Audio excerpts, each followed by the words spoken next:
Albert Einstein once said, everybody's a genius, but if you judge a fish by its ability to climb a tree, it will live its whole life believing that it is stupid.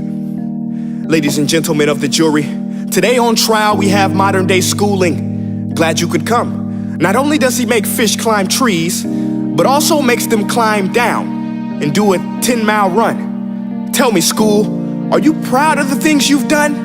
Turning millions of people into robots, do you find that fun? Do you realize how many kids relate to that fish swimming upstream in class, never finding their gifts, thinking they are stupid, believing they are useless? Well, the time has come, no more excuses. I call school to the stand and accuse him of killing creativity, individuality, and being intellectually abusive.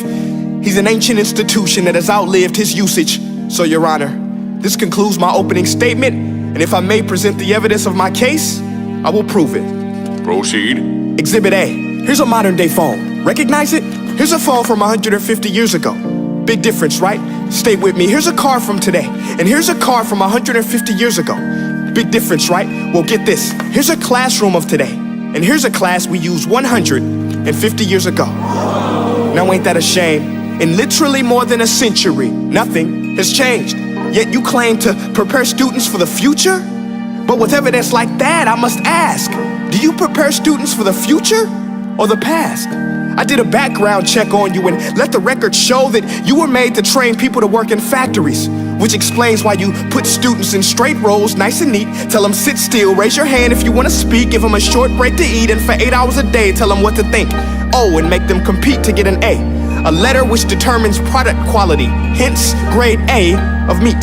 I get it. Back then, times were different. We all have a past. I myself am no Gandhi. But today, we don't need to make robot zombies. The world has progressed, and now we need people who think creatively, innovatively, critically, independently, with the ability to connect. See, every scientist will tell you that no two brains are the same, and every parent with 2 or more children will confirm that claim.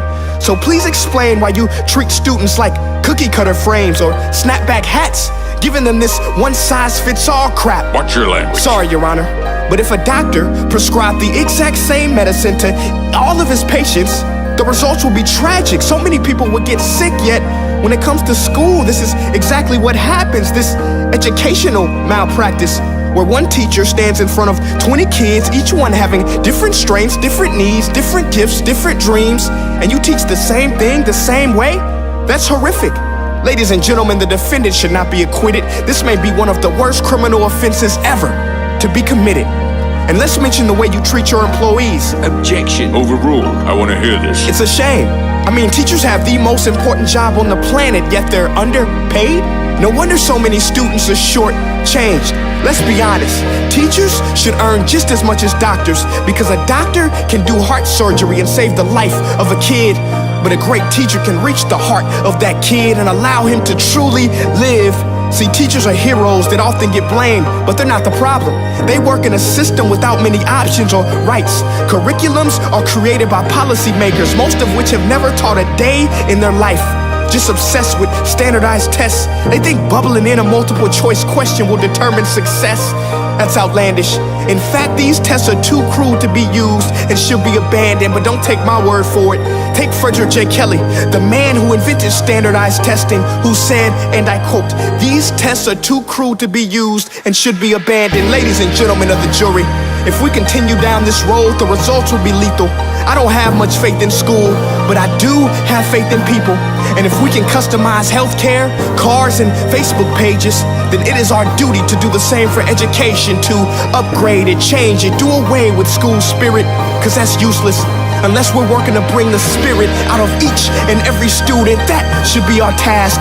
No more Common Core. Instead, let's reach the core of every heart in every class. Sure, math is important, but no more than art or dance. Let's give every gift an equal chance. I know this sounds like a dream, but countries like Finland are doing impressive things. They have shorter school days.